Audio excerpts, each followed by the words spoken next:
Welcome to Flat Earth Debate Uncut and After Show. I'm your host Nathan Oakley, and if you are new to this channel, or you've not done so already, then be sure to subscribe, hit the bell notification icon and join button if you'd like to become a Nathan Oakley 1980 channel member and keep up to date with the Flat Earth Debate. If you would like to support the channel, there is a super chat that runs alongside each of these shows while they premiere, and there's also a PayPal, Patreon and crypto link in the info box below the video. Also below this video you can get £50 for swapping your UK electricity supplier to Octopus Energy.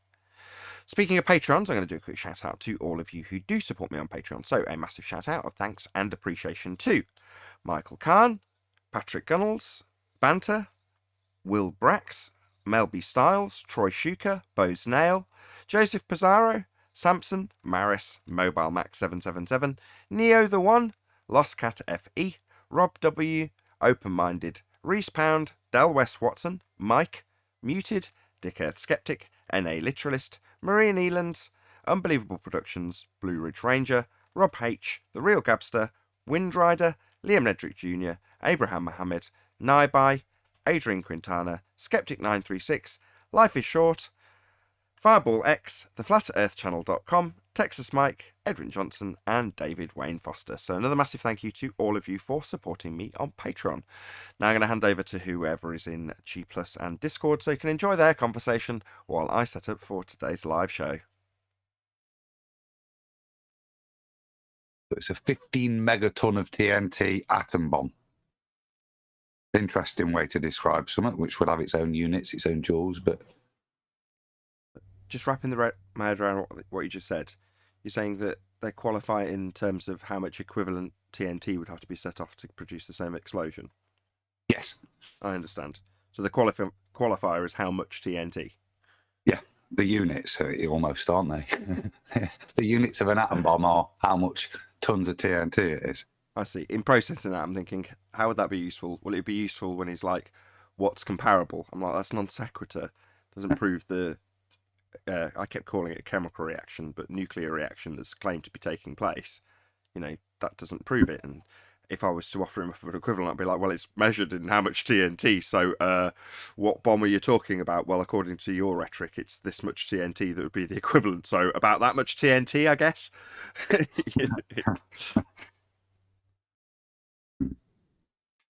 But aren't all bombs, whether they're nuclear or not, qualified by that?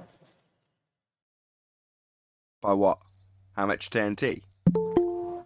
Right. The equivalent of one stick of dynamite, is just like it's an arbitrary convention used to describe the explosion. What's the measure called, Adam? Hello. Hey, It was only a point, but as far as I'm aware, they're saying it's an atom bomb which was equivalent to 15.2 megatons.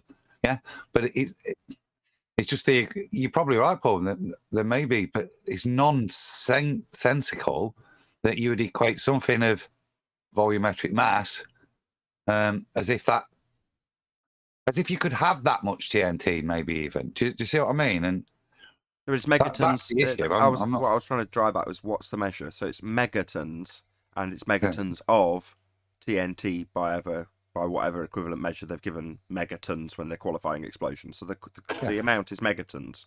It was a 65 megaton bomb. Yeah. I'm sure that's how it is. Bombs again today? Bombs away again? It's only because I literally, before I started the show, I'd been editing that particular discussion out. Because I listened back to it and I was like, actually, that was quite an interesting conversation. Probably because I didn't care. You know what I mean? I just heard someone making a claim. I'm like, oh yeah, have you got proof of that? I've got no background information. I don't even know if it's chemical or nuclear. Clearly, I didn't even know the name of the reaction. But I just hear a claim and that's for a standard, right? That the evidential standard doesn't change regardless of the claim. So I'm not flexing my muscles by doing that. I just heard a claim and I'm like, that's interesting. I've heard people contest it, but that's never really interested me particularly. I don't care. But by the same token, he did, didn't he? He was very passionate about it. Yeah, you can't validate it. Same thing on Gem Panda. I just jumping around looking where I can go, waiting for you to, set your thing up and come on. And they're talking about the sun, like they know what it is. And they're trying to say that people that just throw their hands up and say, well, I don't know, then that's it. Goodbye for them. Get away from us. I'm like, well, do you know what it is? Oh, you're one of those guys, huh? I said, no, I just don't. I can't get there. And as far as I can tell, nobody can get there. So how are you telling me what it is? Exactly. You've got to know what you don't know to a certain extent. And when things like that happen, it reminds me of Jeranism's backstory into Flat Earth. Because he described looking at history. He was selling books at the time, and a lot of them were expensive, older books. So their rarity increased their value.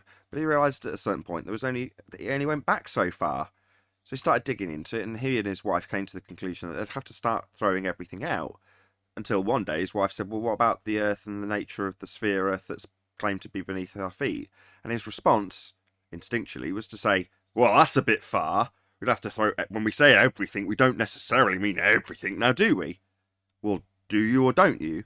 And he kind of explained that you have to reach the point that he has to say no. You have to accept on face value that there's very limited actual knowledge that you possess, and therefore a little dose of skepticism when it comes to almost everything isn't in any way harmful to you. Now, if you get into the, well, you're a denier of it, it's like, I'm not denying it. No, I just don't know, but you seem to think you do, therefore, fine, justify it to whatever extent you feel has justified it to you. Now, if that standard for you is just, well, I read it in the paper, or I read it in a book, or there's extensive government-based research, or there's extensive university-based research, or there's extensive scientific evidence, or there's extensive scientific evidence that's moved on to theory, it depends on what line you pick that you want to stop. Now, some people will stop at the, I saw it in the paper. Some people will stop even sooner than that. I read the headline. That's where some people stop. Now, I'm not that person. Excuse me. You know what I mean? When you find out you've been deceived on this level, you're going to, by nature, become more skeptical of everything, aren't you? Yes, and the other thing is I heard that even with the Hiroshima and Nagasaki, you hear stories that within a couple of weeks, they were living back there. I don't know if that's true either. Yes, and you have a further rhetoric to justify the detonation in the air, which facilitated the lack of nuclear fallout. Yeah, we all know the backstories, right? We all know what's come from the storybooks. We know what history has been given to us in this regard. And where it doesn't make sense, I'm almost certain, like with everything, there's going to be a justification or an explanation that may or may not add up.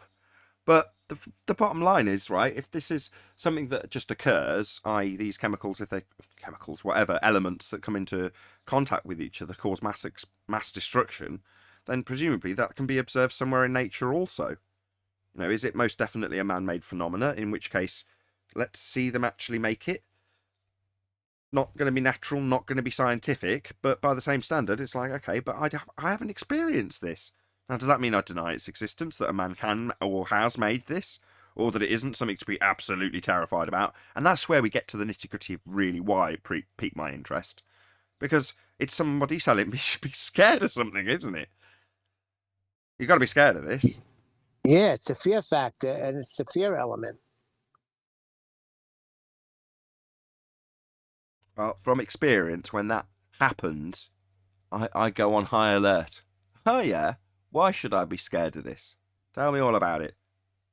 And when you start getting called a denier, you go, okay, this has clearly been subject to some sort of propaganda and brainwashing, because some normal Joe, which is the guy that came yesterday, normie, is so hopelessly I can never say that word, immersed in this particular paradigm that he's prepared to defend it vehemently.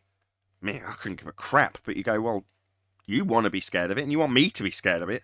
There's obviously a reason behind that. I don't know what it is, and you probably don't either. But you definitely can't justify your faith in this nonsense. And at this stage, not being a denier, it's just from what he gave me, and just a nonsense, just a belief. Does that mean it is? You know, it might be proven true at a later date. Not a denier. Seems like same thing with dinosaurs. I had a big thing with my son yesterday with dinosaurs. I'm like, how do we know this, that they existed? And how do we know that this gasoline that runs my car is coming from this fossil fuel. And he's explained to me it's not just dinosaurs, it's everything that dies in the... Yeah, I know that. But we're talking about dinosaur right now. How do we know that there was this Tyrannosaurus Rex and this Brontosaurus, and they're finding all new dinosaurs, and now they're finding out that they weren't reptiles, that they had feathers? How do we know? We don't. My wife got into this very shortly after I got into Flat Earth. I don't know why, but she got into the dino hoax. And she was intrigued by it. Now, I don't know how that came across her path, but to the point where she wanted to go and actually check out the claims that there weren't any real bones on display. So we did. We went down to London, at great expense, I might add, and went to the Natural History Museum and had a look. And had a little snoop around. And, you know, that was not off my back, it was off hers. She was intrigued to know whether or not the actual claims being made were cemented by what they displayed in the boxes at the history museums themselves. And for us, that's down in London. So we went and had a look, and the claims that were being put out there that they weren't real were validated to her satisfaction. And she had a snoop around and asked a couple of curators, I think, that were floating around about what was going on with the actual big dinosaur that was on presentation in the main auditorium. And they said it's being replaced with an actual whale that we've got in storage that's just as enormous, if not bigger. I can't remember. I think it was actually capable of being looked at. I think we did actually go and see it. It was ginormous, this great big blue whale that they got. I don't know if it's taxidermy or something, but they were like, that's real, unlike the dinosaur. Because that was obviously the line of question that she had for them. Is this real? No, it isn't. Okay, well, it's what's happening with it. Well, it's going to get removed. And something real is going to go in its place. That's what they told her. Sounds like I picked the wrong week for golf. I miss an explosive conversation. Yeah, it was. But the dinosaur thing, see, we have the Museum of Natural History in New York too, and that always fascinated me as a kid. And it's just funny that the things that fascinated me as a kid, I find out may not be real, like dinosaur and space. Not a holotype specimen is. A what? Holotype specimen. No. So John Le Bon went on this rabbit trail, or rabbit hole rather, as well. And it led him to a really remote part of Australia where they had allegedly dug up these actual bones, i.e. genuine specimens. And they were on display in this... I look at the videos recently. I hadn't seen them when he first produced them, but he showed the town. It's like predominantly, obviously, dinosaur-based tourism community, and it was like a ghost town. There was very little going on there, and this isn't because of COVID or anything. This is a couple of years ago. It's just very little going on. And he went and spoke to the curator again, asked a few questions about this fragment of what looked like... I can't describe it any other way. I'm not being skeptical by describing it this way. This is just what I saw and what JLB saw in the flesh. No pun intended. Was just what looked like a bit of wood. And from that bit of wood, they extrapolate out what you see in the museums, made of plaster of Paris or plastic or whatever they're stringing it together with, all held together with wire. And that's where it starts. It starts with a couple of fragments and expands out. Now, I've had this in the past where people have said, no, they found entire dinosaur skeletons, and you look into it and it seems like somebody has literally stumbled upon an entire dinosaur skeleton, and you go, okay, minus the head. And you go, okay, that seems a bit weird that somebody would just be walking their dog and find a dinosaur, but there we go, that's the story. Interesting though it is. So that's where that rabbit hole ended for me, and like you, Neil, you're like, okay, that seems like a pretty good story to back the evidence. The rest of the claims have come from little fragments. Are you trying to kill the tourism industry, Nathan? I don't think the Natural History Museum will be affected by this 10th man. I've got to be honest. They've got a whale. Well, a whale is obviously something we could see today. I'm just talking about how that little town, wherever it was, if it ever came out that it was a piece of wood that they reified into a dinosaur, there goes that town's tourism industry. Well, it was already very bleak from what John Le Bon had shown anyway. Though, as I say, that's something that dinosaurs does it interest me? Do I care? Not really. Well, it ties into the evolution. What that guy was. Go on, Neil. It goes to what that guy was saying. He got all his information from where we all got it, from what they told us in the books, or newspaper articles, or the history books about what happened in World War II. I had a guy tell me that his uncle was on a ship that delivered the freaking bomb. I said, "You're telling me he was with Quint from Jaws?" What are you talking about? Quint from Jaws. Yeah, Quint, when he tells his story about delivering the bomb. Oh, that was Indianapolis, right? Yeah, I said, "You were with Quint?" I see where. Okay, I got the connection now.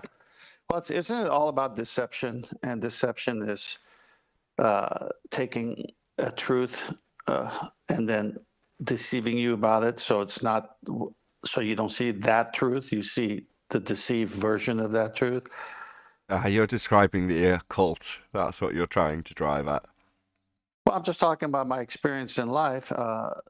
Like I could be at a place with someone else and observe an accident. And if the policeman comes and says, "What did you see?" Of course, I just tell him what I saw. And then I listen to the guy next to me and he says, the same story, but slightly different. And I said, "Wait a minute, I didn't see that." And so there's variations, but I'm going to call that deception. And then there's outright deception, where you take something and you either purposely keep something out of it or add something to it to deceive whoever you want to deceive. Yeah, that's the when people describe the occult, all occult means is hidden, to hide things from people. 90% truth, 10% lies.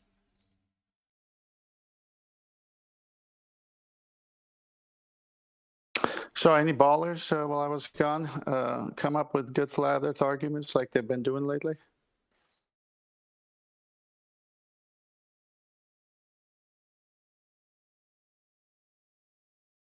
To drag it back to the dinosaurs, if I could.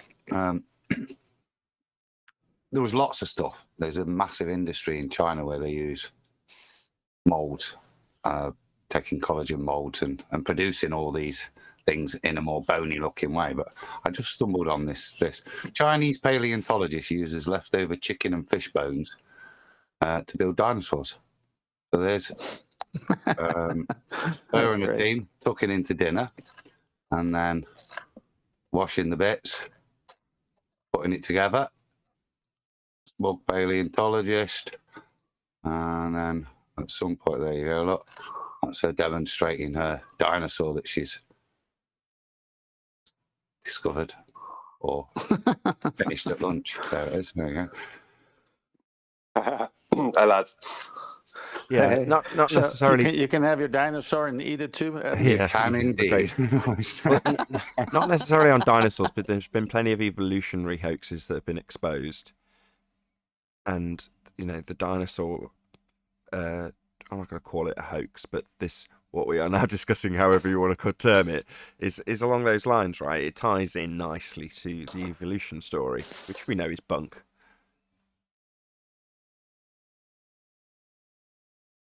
I know, yeah. Have you ever seen Lloyd's Pie? Lloyd Pie, Everything You Know Is Wrong. Have you ever seen that documentary?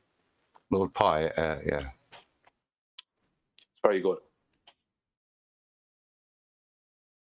You just said yes, I have. Yeah, and Lord Pye's the guy that attacks all of genealogy, isn't he? He was one of Walt met him, I think, a number of times. He's full. Doesn't he go into the Star Child and use all the skull data, Lord Pye? Yeah, he goes into stuff that's kind of a bit out there a bit. He did, and he died in 2014, but he used it. But the way he deals with the Piltown man and all this other stuff, it just shows it all up to be such utter rubbish. Oh yeah, that's I see what you mean. I thought he was more talking Star Child, but yeah, he does to demonstrate all the interspecies or things they tried to attribute some form of evolution of man to are just Even with like Lucy, was it Australopithecine and all that kind of nonsense, isn't it? He demonstrates there's nothing there. I think that's. Yeah, they just move the bones around to make an ape look more upright. So it looks like it's halfway between an ape and an upright standing person. But the truth is, the ape was actually, they brought the arms and shoulders up instead of bringing them down where they should be. That's all they were doing. So they just messing around with the structure of the bones of an ape to make it look like they'd found the missing link kind of stuff. You know, it was a lot of rubbish.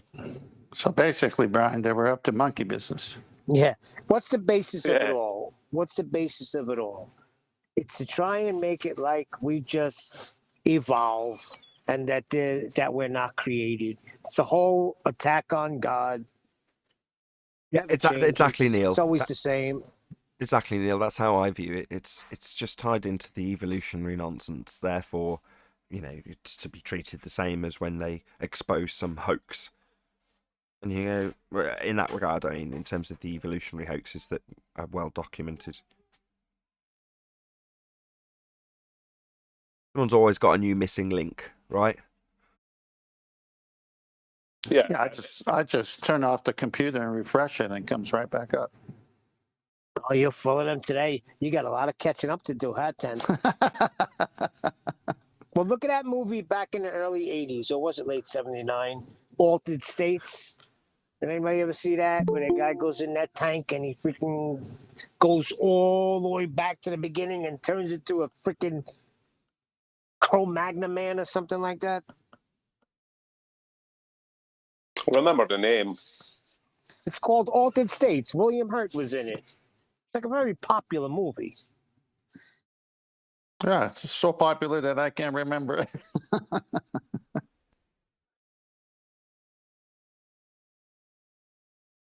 How you sleeping, Mario? Hey. Good to have you. I know Anthony's seen the movie. He had to. Which movie's that?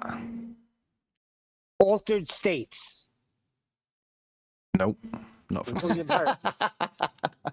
Where he goes in a tank and they take some hallucinogenics and he goes back to like the beginning, comes out of the tank like a caveman or something. No, not familiar. What? I think you're just Go describing society in general, Neil. This is what's happening to people now. Hold on, guys. Google it. Plus, just 1 second. Did you have something to ask, Don? Go ahead. Yeah, what happened to that lady that actually found protein in I think it was blood cells or white cells in bones? What happened to her actually? A very interesting backstory to that. Quantum Eraser, I think he got in touch with her over this particular discussion, or somebody was discussing it and he pulled the subject matter apart. It was one of the very early videos I watched from him. He has released it again because it was done on Cathexis' channel, on Quantum Eraser channel since, or has he? It might be one he's keeping in his back pocket because it was a really, really good episode. It's just been such a long time that I looked into that. But again, totally tied into the evolutionary argument, and some of the aftermath of that was discussed by Quantum Eraser. So if he shows up today, I'll ask him to get a link for you, Don. Yeah, I'd appreciate that. Yeah, I mean they got a narrative or there's an agenda because they attacked her pretty hard. I mean, they didn't like those results. No, they didn't. Well, it continued into the aftermath and then got debated and discussed, and that's where QE comes into the timeline in that regard. So yeah, well worth checking it out. I don't know the title of the video. PZ Myers something or other. I can't remember the name, full title. But I will. I'll ask him from the team. I remember that. Yeah, if you look into his videos, you should find one which says PZ Myers on it. And you should be able to find it there in his playlist, I think. Nice. Hopefully that's enough to go on. In the meantime, I mean, if you did want to dig it out. Oh yeah, definitely. Yeah, I'm pretty sure we're all aware of what is going on though. Well, similar to DNA. That just destroyed everything up until that point from an evolutionary standpoint. Once they, Watson and Crick figured it out, and then everyone jumped into that whole world. And the videos I've seen on DNA and the structure of it, the information of it, I mean, just so complex. And this can't happen unless that happens, but that can't happen until this happens. And I mean, it's just amazing stuff. And it's like, these are the same people who believe everything happened, just like that. It is going to be one of those shows that he does get into. What am I actually looking at? What am I looking at? How am I seeing?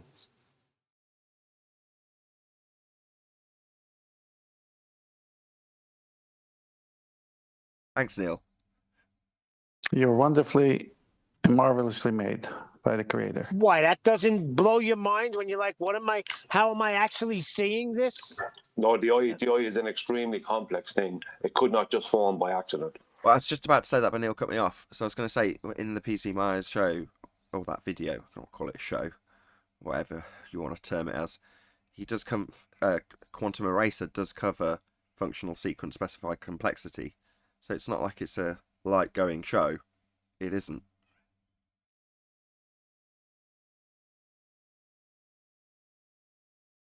But all that is only the same as the stuff from the globe. Because that lady I saw years and years ago, probably about 2011 or 12 or something, this physicist lady in America who was saying the sun cannot be what they're saying, and there's no way it can be as big and as far away as they say. There's just no way. And she was using the. I think she was actually, if I remember correctly, I didn't know the thing at the time, but I think if I remember correctly, she was using the inverse square law of light as part of what she was saying. But she had these other details, and she just nailed it. Like, never heard of her again. Never heard of her. And she was on this program, everything. Like, never heard of her again. Couldn't find her on the internet. You think they whacked her? No, they just ignored her, and you can't find her on the internet. She doesn't turn up. You're not gonna.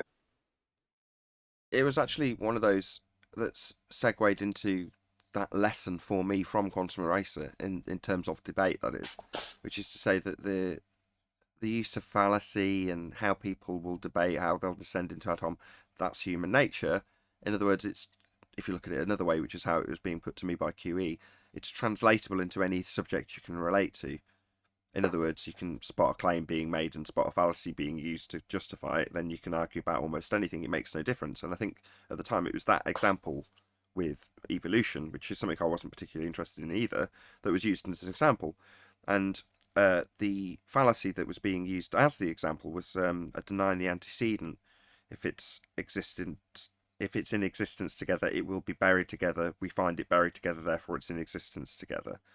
So that logical fallacy, there isn't a use of that in flat Earth. It's just used in evolution arguments. But you know, it just sparked my interest because it's like, I bet I'll find one eventually. Someone will use that fallacy in flat Earth. To date, they haven't, not yet. But yeah, it's translatable if you know how to debate. It doesn't matter if it's politics. It doesn't matter if it's flat Earth. It shouldn't matter. You just have to recognise the tactics that are used when a claim's being made, whether or not it's being backed, all that sort of stuff. I think creationists would use that. Like a Kent Honvid would use that assumption, like with regards to OO parts buried together. So you've got a human footprint and a dino footprint together. He would then draw that assertion that they lived together at the same time. So it's used on both sides. That it's the denying that it's. I didn't phrase it correctly. It's the denying it. So if they're not buried together, they didn't exist together. Oof. The antecedent being that they are buried together, therefore they are in existence together. You then deny it by saying they are not found together, therefore they didn't exist together. Denying the antecedent makes sense. It's not a common fallacy on this platform. I've not heard that. Not used. Yeah, just get into, like you said, you've heard it because Kent Hovind's presumable defence to the denying the antecedent fallacy would be to actually get them to affirm the first instance claim of their existence or the timeline. I don't know what it takes. I don't watch Kent Hovind, but I would assume that he's got to come up against that a lot and would therefore have a a way of unpacking the fallacy quite efficiently.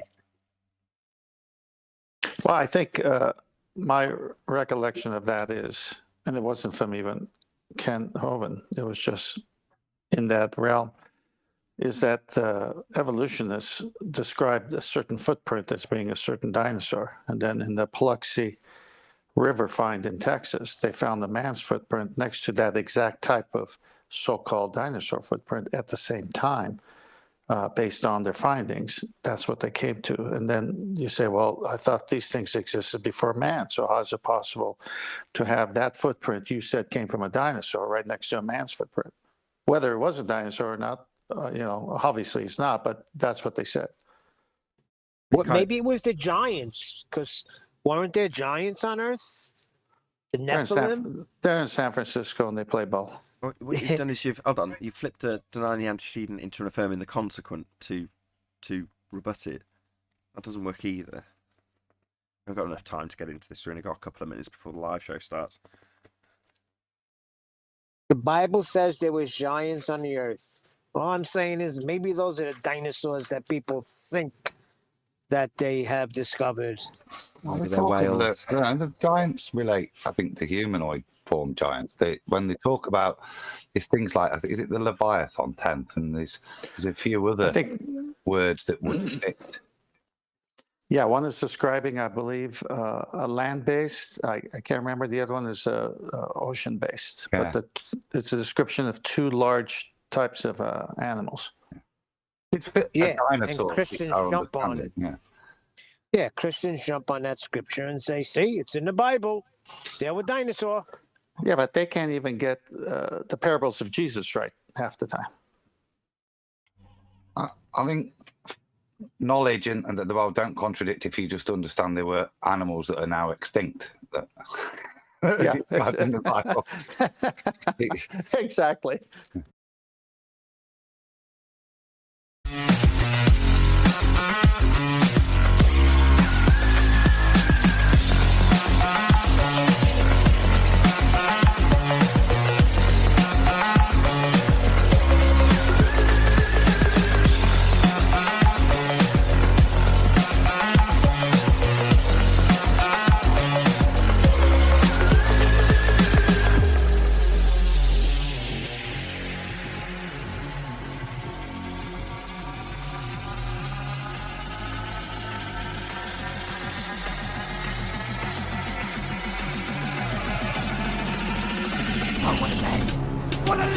Welcome to Flat Earth Debate Live. I'm your host, Nathan Oakley, and if you are new to this channel, or you've not done so already, then be sure to subscribe, hit the bell notification icon and join button if you'd like to become a Nathan Oakley 1980 channel member and keep up to date with the Flat Earth Debate. If you would like to support the channel, there is a super chat that runs alongside each of these shows while they are live, and there's also a PayPal, Patreon and crypto link in the info box below the video. Also below this video, you can get £50 for swapping your UK electricity supplier to Octopus Energy. Most importantly, if you'd like to join the discussion, simply mute the page you're currently watching, then click the link in the info box below this video to join the panel and express your views on the nature of Earth. If you do join, please don't swear. If you do, you'll be ejected. And if you are, please don't try to rejoin the stream using sock accounts. You'll be warmly welcome back on the next stream. Please also share the show on social media. Sharing the show obviously increases the live audience, but this in turn increases the chances of a more diverse panel, so please share the show on Facebook and Twitter. One last time, if you're new to the channel or you've not done so already, then be sure to subscribe, hit the bell notification icon and join button to keep up to date with the Flat Earth Debate. Now, we are joined by Brian's Logic, Neil, Sleeping Warrior, The Adam Meakin, 10th Man, and a shout out immediately to James Mays, who says, welcome to Flat Earth Debate, folks. Morning to the panel and QE, and morning to all of the good people in Discord and Arwin who just joined late. Welcome, one and all. Morning, morning. Hey, good morning. Hello, good afternoon. Anthony is here as well. I don't know if they call Yo, yo. Hello, hello. It's good to have you all. I'm glad you're all enthusiastic. Good to see. Any evidence of physical geometric sphere edge horizon, formerly known as Earth curvature? No, but we can Mathematical calculate it into existence. Mathematical evidence. Well, Physical. I have 3 pilots. One of them is Blue Marble Science, who is claiming that what I say, which is information concerning flights and how airplanes fly, they're basically stating that what I'm saying, that comes directly from NASA, Lockheed Martin, everyone says the exact same thing, that I'm wrong. Even though all the official sources state that you can't have lift without thrust, and the lift causes the nose of the plane to tilt up the way. But I'm wrong, according to all 3 pilots. One of them is Blue Marble Science. 3 commercial pilots. So according to them, if they hold a constant altitude and fly with their nose above horizontal, that means that they're correcting for the curvature that they would have to correct for if they were flying over a sphere Earth. And the fact that I'm saying, the fact that I'm saying that they are holding an altitude and flying with their nose above horizontal and flying in a horizontal line means that what they're saying, which is exactly the same thing, is right. What I'm saying is wrong, and that means they're flying around a curved surface, and I'm wrong because of reasons. Well, So, as far as I understand it, and correct me where I get this wrong, because I don't profess to know anything about flying a plane. When you pull back on the yoke, that changes the rudder or whatever it is, the fins on the back of the plane, what they call elevators. It changes the elevators on the tail. Now, as I understand it, and I might have this wrong, but you can change the pitch of the plane whilst maintaining your elevation. Is that true or not true? Well, you can raise an elevation with the nose up, or so you can drop an elevation with the nose above horizontal, or you can bring the nose below horizontal and raise. But as far as flying, like, you can change the pitch of the aircraft, but the pitch, like what you're going into there is technicals that you don't need to go into, because if you add more thrust, that creates more lift, and the more lift creates more tilt of the nose. That's why the nose is always above horizontal. So if you add more thrust, it creates more lift, which is a pressure differential. That's another thing. I'm told that the pressure differential, where high pressure is trying to go to low, which is creating the lift, I'm told that's not entropy. I keep being told that. That has not part of the entropy description, supposedly. But anyway, if you add more thrust, right, that creates more lift, and the more lift creates more tilt of the nose. Now, you can change the pitch. I mean, if they want to take off, they use the other factors they have to basically make sure the nose goes up and the tail goes down for takeoff. But I mean, you like what that is kind of like not a mute point, but it's kind of slightly separate, because what I'm talking about is just the basics of lift and what it causes. Lift causes the nose, thrust causes lift causes tilt. So you can't, it's impossible, because they fly in a horizontal line with their nose slightly above horizontal. So it's impossible to fly around a curved surface.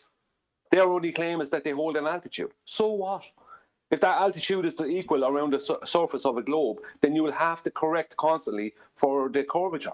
Not just drop, but curvature. So does this not reduce down to the argument over what is flying level, being a level curve or a level straight line? Well, I cover this. Can't be a level curve. Yes, please, Adam. I've got you many presented. Yes, please. Okay, I'll do my best to bumble through. I've not read this in a long time, but I obviously asked the same question a while ago. How does a plane behave in level flight is the first thing. And the first thing you consider is, look, there's the plane. You can see that's the familiar angle. The pitch of the plane is one thing, look, but the direction of travel of the plane is the yellow line. And this is what's called straight and level flight.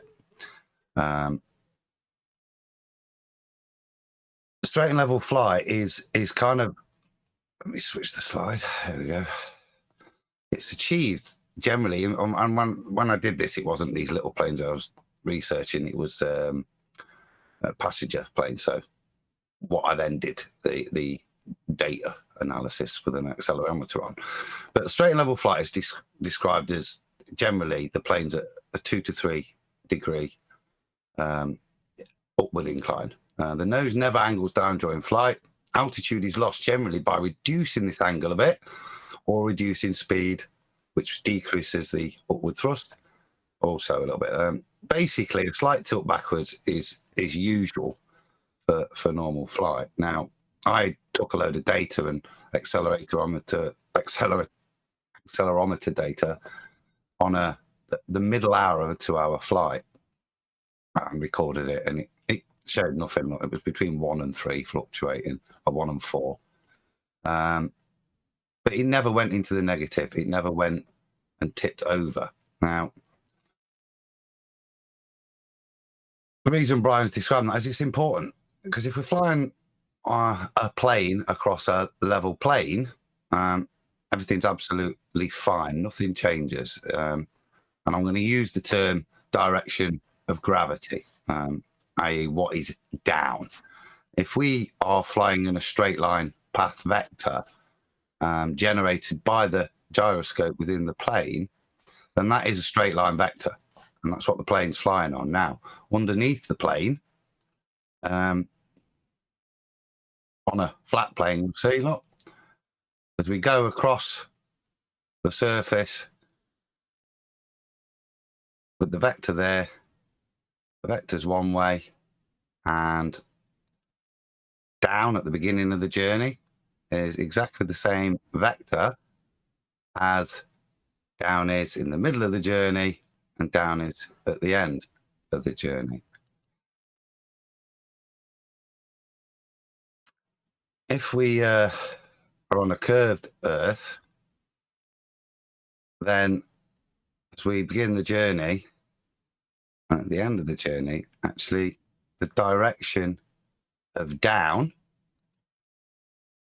in relation certainly to the gyroscope fixed within the plane changes. It keeps it say it will require tipping over. If you see here, look, by the time we get to the end here, we do have a different direction of down.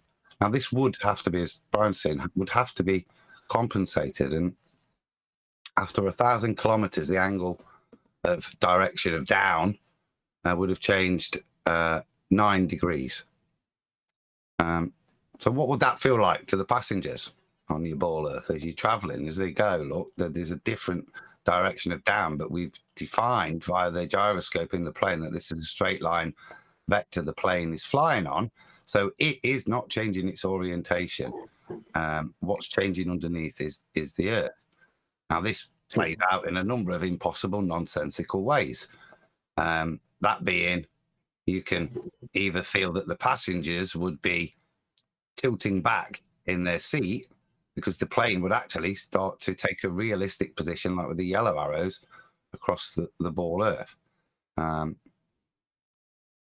These are the results, but that's the point. You would have to have a forward tilt to reorientate to negate the effect of the ground reorientating itself and redefining down if you were on a ball, because that would be a consequence of traveling across a ball where down is defined in a specific way in relation to the geometry. So what you're saying is the plane flies along a tangent straight line and it's not following the curve of the Earth. We know the straight line is straight because it's defined by the gyroscope, within the plane stuff. So it's taking its straight line path and the vector it flies across from the gyroscope. That's what maintains it. It's not drawing or referencing the Earth as any part for its flight other than altitude. But in terms of its position, that's defined by the gyroscope. That's why they set them up, isn't it? Yeah, sorry, I go after. How would Wolfie respond to this in his, remove his bravado out of it? What would he say? There isn't anything he could say. It's a fact. That the reason my video is getting such negativity and so many views, because I have way more views than I have subscribers. on this video. I normally have, and most of the time it's from the borders. But the reason I'm getting such negativity is because what I'm doing, like what Adam did, was brilliant. He had demonstrations of how the direction of down doesn't change and it would have to change. What I'm doing is like taking a little section of what Adam did, and I'm just focusing on the fact that lift causes the nose to tilt up. And the more thrust, the more lift, the more tilt. And they have to do that to fly horizontal, just to fly horizontal. So the only way for them to fly around a curved surface and fly, to fly around a curved surface that's falling away from you at magnitudes underneath, there is no way that a plane would ever be designed to fly as it is and be successful. It can't. To do what it does, which is to fly horizontal with its nose above horizontal, for it to always have to fly that way, as that's the way it's designed, and that's what it does, and that's how lift is generated and how it's maintained. And to do that means that it's an absolute impossibility to fly around a curved surface that's falling away underneath you. And the main thing I've noticed in my comments, especially from the three pilots, Blue Marble Science and the other two, is no one has addressed my argument. Nobody. They won't even state my argument. They jump on everything and anything. I said this about that. It's not really entropy. All this kind of rubbish. And I'm going into nonsense about how entropy is just a description, and that I have to deal with a lot of red herring arguments. But nobody is addressing my argument because they can't. And Wolfie hasn't even come over. I think Blue Marble Science might be making a video on it. I don't know. But Wolfie hasn't even come over to say anything. And Wolfie would normally come in and just attack my videos at random, but now he has nothing to say. All I'm getting is a force of gravity, right? And when I challenge that, I get nothing. Nothing, I should say. Sorry. So there's no way around it. Like Wolfie would have nothing to say to what Adam said. All Wolfie could do was call Adam. No offense, Adam, but he would just say, "You're an idiot. You don't know what you're talking about," and that'd be the best he could do. Just an attack, a personal attack.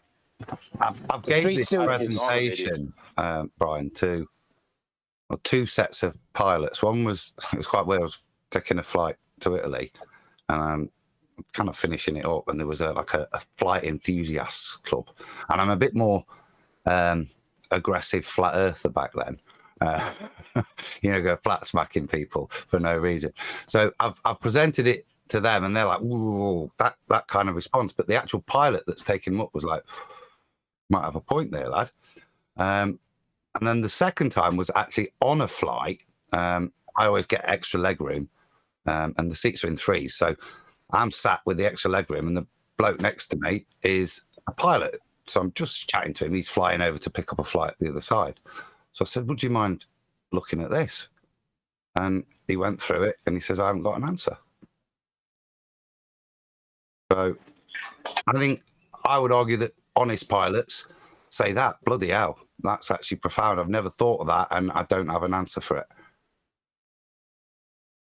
And I bet you that's why Wolfie has never addressed you on this, because all he can do is personally attack you, because they have to do that. It's a character assassination, because it's either that or honesty. 2018, Brian, this has been out since, and it's never been attacked or challenged. It's just sat and been ignored. Yeah, it's absolutely epic. They need drop, and they haven't got any. That's the bottom line. They need the ground to drop away from the plane, and it doesn't. It's just that simple. Well, they need even more than that, Nathan, because to drop, as Adam stated before, remember when Adam done this presentation before, the drop is only one part, because that will only deal with altitude. Then there's the curvature, which means they can drop altitude with the nose above horizontal, but they can't go around curvature like that. Right, they've got to rotate the axis of the plane around the curvature that's not existent by way of a drop that they're not having to negate. So yeah, I understand entirely. You two, it's been a great conversation. Thank you, both of you. Thanks, hey, Nathan, can I chime in on that? You know what a GEV is? You'll have to tell me. No. It's a ground effect vehicle. there's many others. There's a Luna class Ukrainoplane. It's a plane that hovers across the surface of the water. So one of them states that the payload is like 1,000 kilograms, and it cruises up to about 90 knots with a range of 250 nautical miles. Okay, I'm aware of boats that can get up fast enough to get on. I've forgotten the term for it, but where they've got a very small amount of the boat actually touching the water, up on the. They call it. There's a term for it. I don't want to get it wrong. Hydroplaning. I thought it was hydroplaning, but I thought that's when you go through a puddle and your tires log up. But if it is called hydroplaning, then yeah. Sing that. No. No, it's an actual plane. It's a plane. I've seen that. I've seen that Extrana plane. They take advantage of lift, but there's a certain point where they basically stay. Is it like 25 foot or something, or 40 foot above the water, and they just fly in a straight line? It was the Russians built it, I think. They just fly in a straight line across water. Over the Baltics and that, isn't it? Yes. Yeah. They couldn't use the sea. They had to use the... Okay, it's not necessary to go through the technical jargon in this regard. Right. You want to make your point, whoever it was that brought it up from Discord that didn't see. Yeah, it was me. So I'm trying to figure out, okay, so 250 nautical miles, that's about roughly 280 miles. I'm trying to figure out how much curvature they would have to adjust for. I mean, they're skimming across the surface of the water. Right, they're not. That's the answer. But there's a big problem in terms of what they should be experiencing and aren't. And it's tied in perfectly. It's just closer to the water in this example than a jet with Adam's example. But yeah, exactly.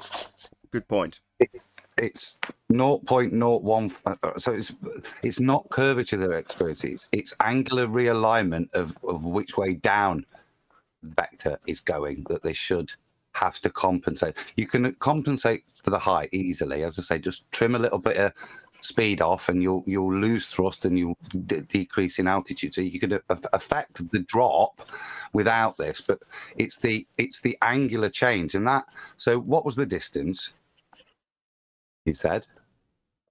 About the range is about 250 nautical miles and about at 90 knots. What's that, 300 miles or 280 miles or something? Let's call it 280 miles. 250 miles. So they would actually have to account for 3.5 degrees. And that's the thing that would be significant to the aeroplane, that would require realignment and adjustment. Otherwise, everything falls apart. All of the thrust calculations fall apart because down's in a different direction. The supposed atmosphere's curve, so the wind's going in a different direction, but that vector's still been maintained, and therefore that angle's been generated. To bring it back to Brian's point, the lift that's required to be generated requires a certain angle of the craft, whatever it may be, wherever it may be. And Adam's point to add to that is that it's going to have to rotate round at least a couple of degrees, but that's not conducive with the actual dynamics of flying. They're not doing that at any point, regardless of the distance, be it over a short stretch, which is only a few, however high above water, or in a jet. They're not doing that. They're not rotating the plane around an alleged curvature that's taken place beneath the flight to reorientate themselves against that position on a sphere. They're not doing that, regardless of whether they claim they're accounting for a drop that isn't occurring. That's Adam's point tied into Brian's point. Well, it's actually really sucks is I'll go after you. Like, go on.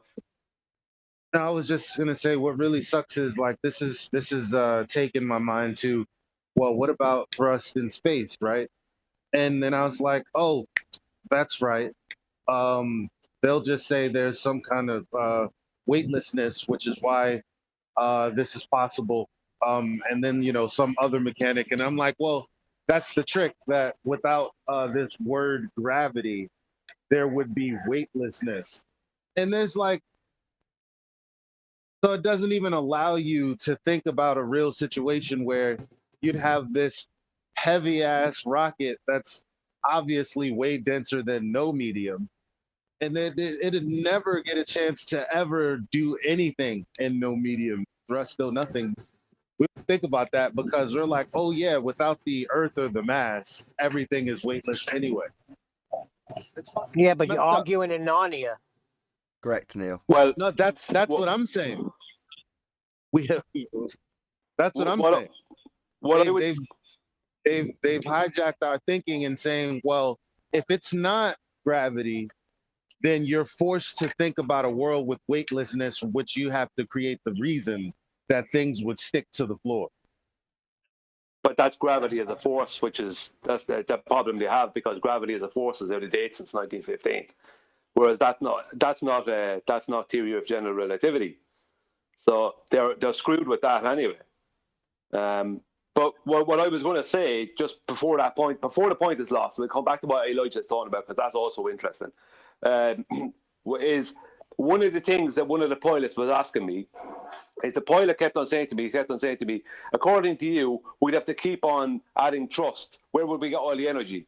Right? And I knew what he was doing. It was a couple of days of this. And what he was doing was begging the question that for me to say that the plane is flying straight would mean that it's constantly gaining altitude on the globe, because it wouldn't be following the curvature. And I said, and I was asked by another guy who came in who was kind of hold on, Brian. Can you hold that thought? Because I want to. Can you hold on to the next thought if I expand on what you've just said? So what Brian's saying is, there's a begging the question fallacy in place where the justification is, I'm maintaining my altitude above a spherical surface, and your argument now gets repositioned to, because it doesn't automatically beg the question of maintaining altitude above a spherical surface, it would be ascending off it, and it isn't. So it's introducing a begging the question fallacy and getting you to defend the alternative to begging the question by saying the alternative to it maintains its altitude above the sphere, regardless of the mechanics, would be to say it flying off into space, and it doesn't, and ask you a further step in terms of how much thrust would be required for that scenario after he begs the question. Yeah, that sounds typical. Hope you held that thought long enough to carry on from there, Brian, but yes, thank you. They were able to calculate the Hold on, Owen. Go ahead, Brian. No, that was very good, Nathan, because you said it very succinctly, exactly what I was saying. I got to the point where this other guy who was joining in with him said to me, he says, he's a fairly intellectual kind of guy. He says to me, so would you answer, would an airplane need thrust to gain in altitude? And if it took away thrust, would it drop in altitude? And I said yes. I said of course, right?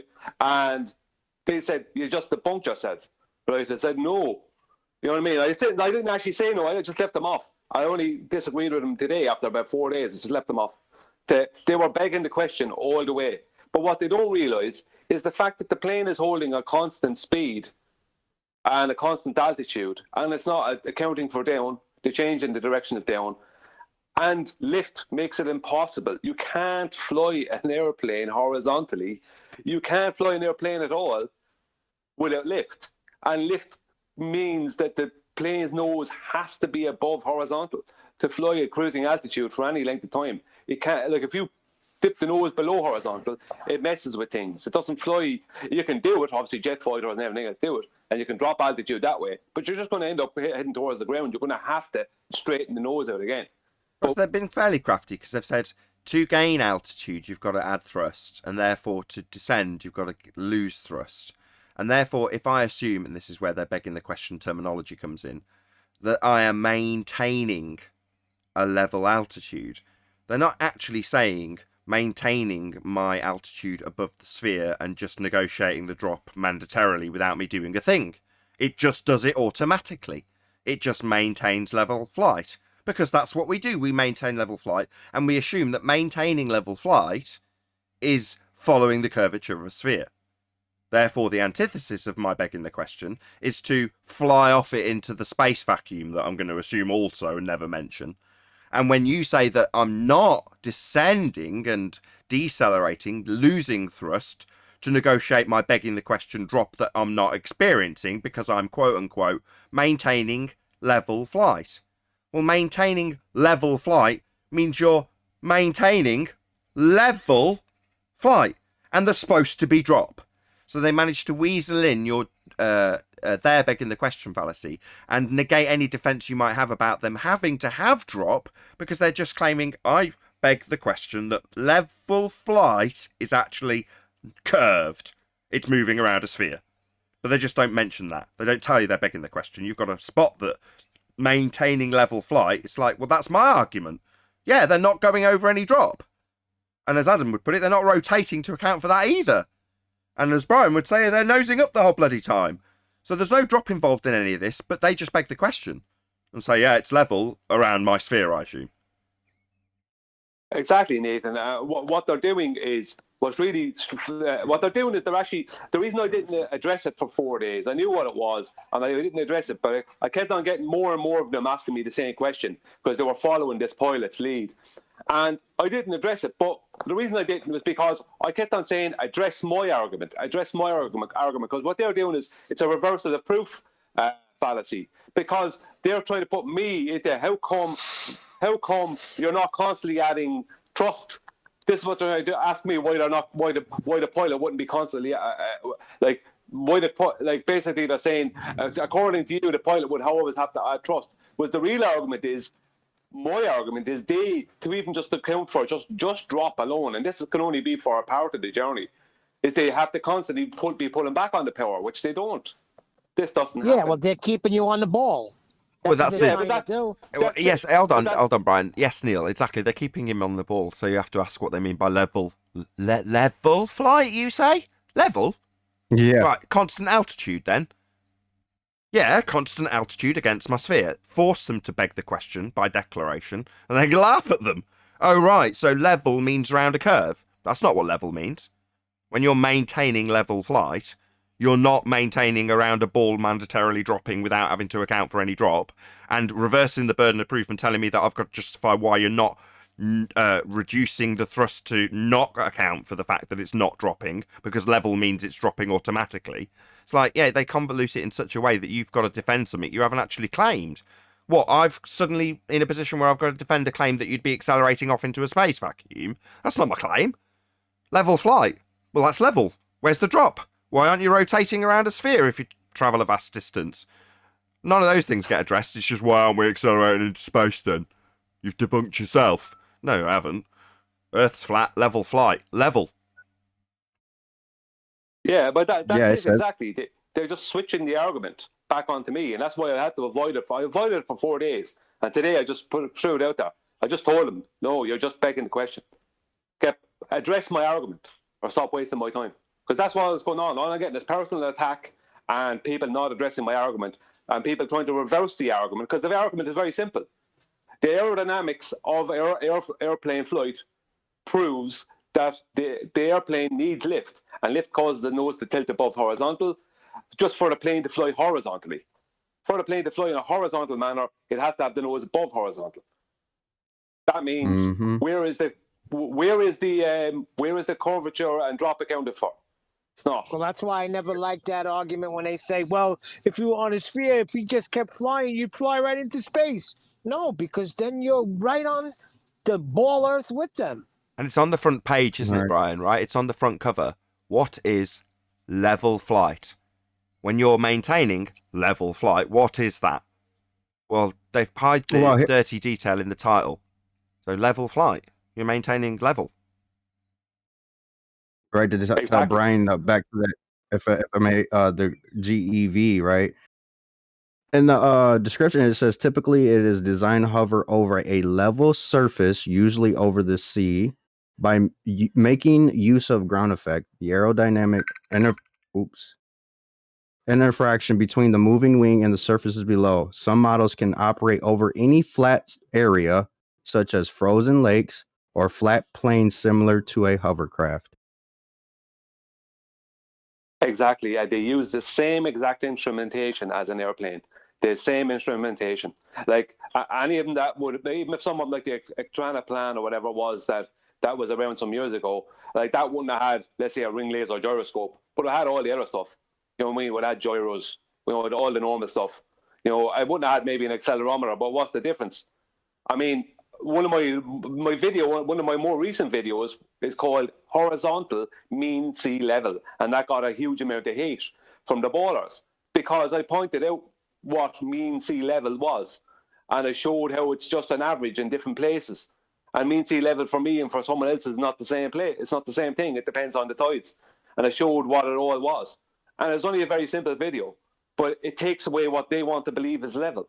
Because if you took away the definition in what's that online dictionary that QE often refers to, there's one of the dictionaries online, and it refers to Merriam-Webster.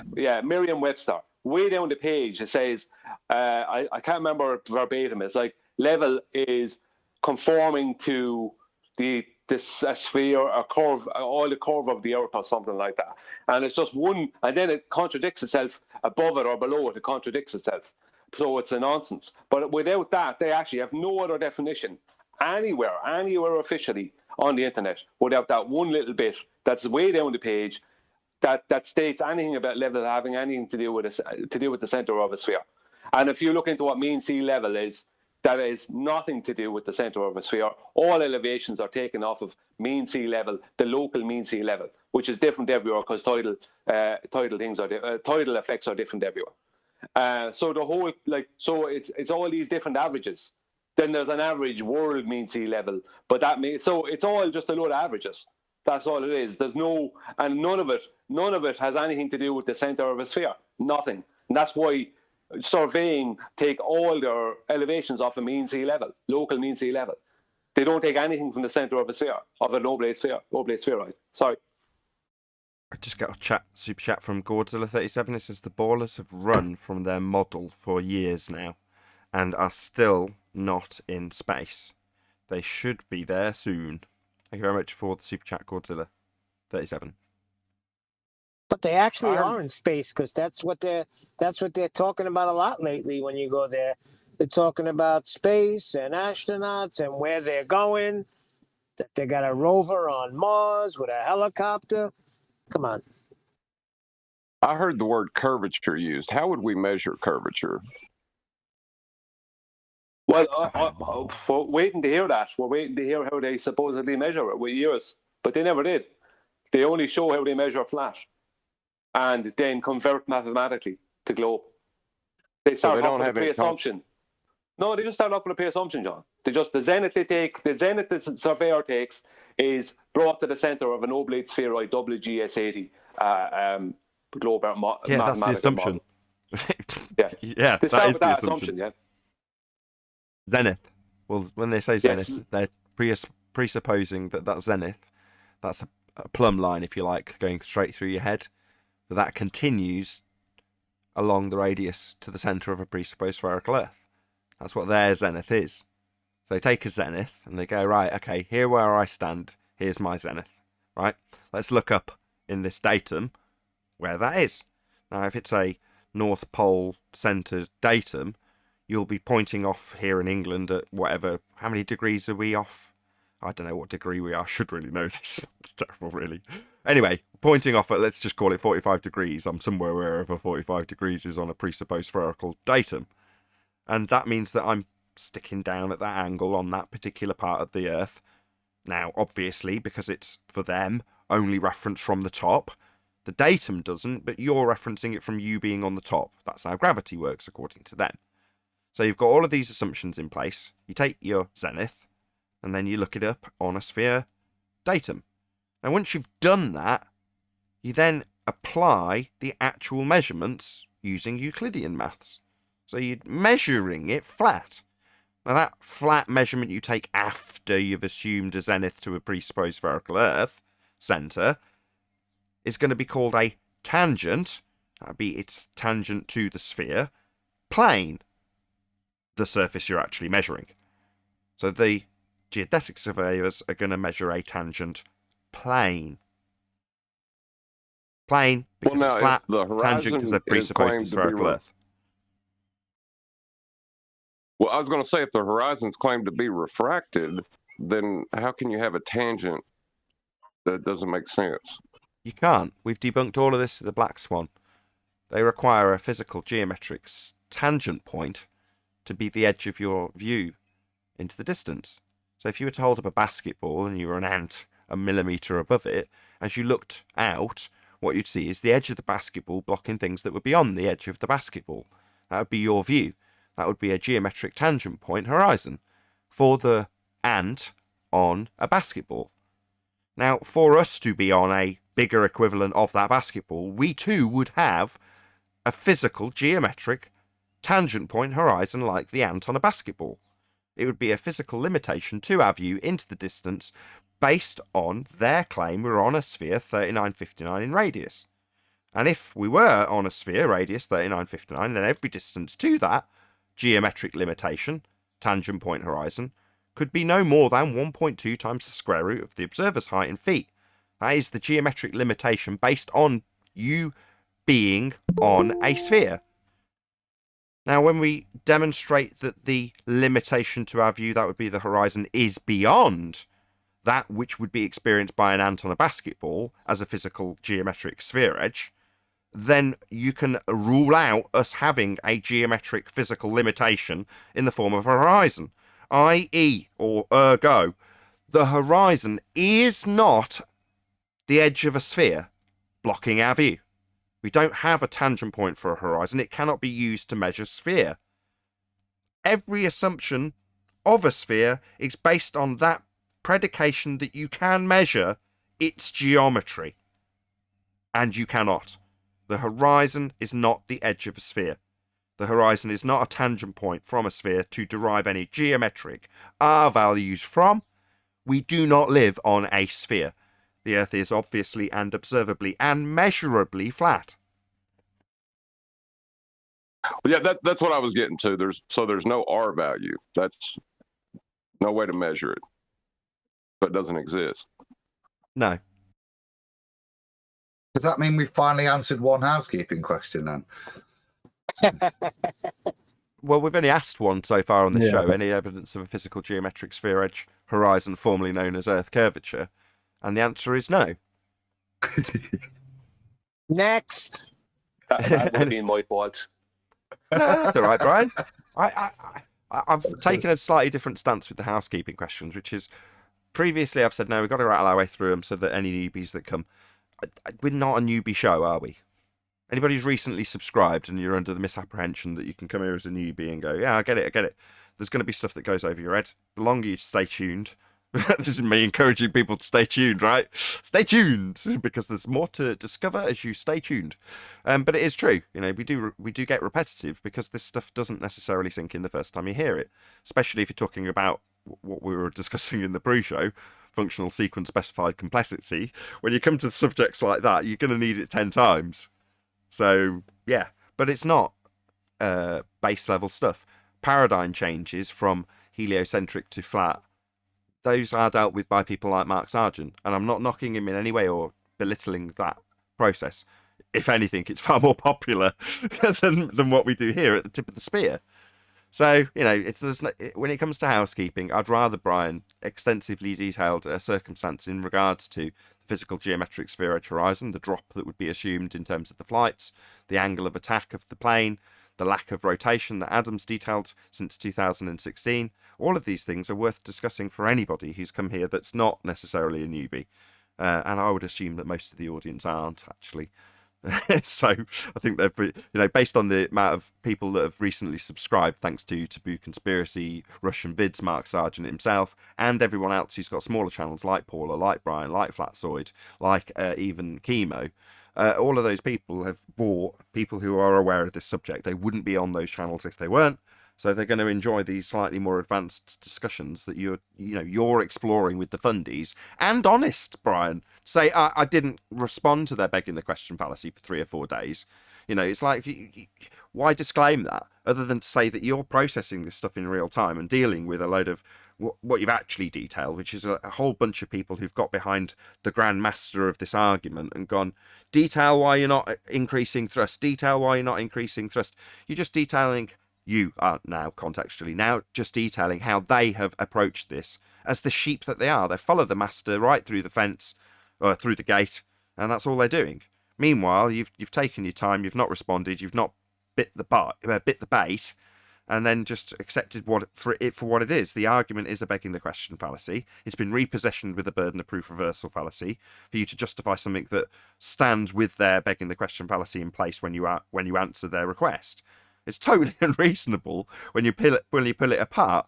But when you've got a whole barrage of fundy trolls telling you that you've got to answer this question that's positioned with a begging the question fallacy, it seems like you should just debate every one of them in your comment section. Spend hours and hours and hours going through this process of begging the question with them and answering their unreasonable request within their begging the question. Just you'd go nuts, wouldn't you, Brian? Well, you would, Nathan. You see, there's a bigger tactic going on here. This is for even people who might be new listening to the show. There's a bigger tactic going on here because my video is actually called "Calling Out Wolfie 6020." I can't remember. There's an extra part to it, but that's the basics of it. I'm calling out Wolfie 6020 because Wolfie 6020 has trolled us and abused us. Basically, he's basically was very condescending to us since he turned up in 2016. I think that's 5 years of a commercial pilot who's been attacking us basically.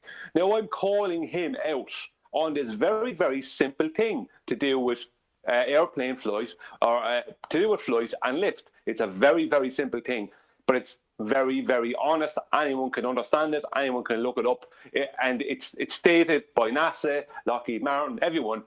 Everyone states this is the way airplanes fly. So the point of the. Sorry? All right, I was going to say I'll go out on a limb and say this isn't the first time. I'm going to ask for support from Sleeping Warrior and Adam in this regard, because correct me if I'm wrong, Adam. When this was presented prior, we were. And I say we, Sleeping Warrior and I, were goading people into baiting, or how did Anthony, poking the bear in a more efficient manner. And I vaguely remember this being one of those examples that Anthony specifically directed at Wolfie20 following one of your presentations of it, and you've done it half a dozen times. Chances are Sleeping Warrior sloped away. We'll see if Adam's still around. Hey, Adam. Yeah, like I said, it's been out there, and and as you said, I think Tony did the bear a little bit with it, and I genuinely ask, it's out there. It's my understanding. I researched it. I read papers on how like I say commercial planes fly. Not the little 2-seater things there, but actually how the plane I was going on and take the measurements, how it worked, particularly how it descends with regards to thrust. Again, when you're coming down, you tilt your nose up even more, so you've got lots of upward thrust, but you can reduce the speed.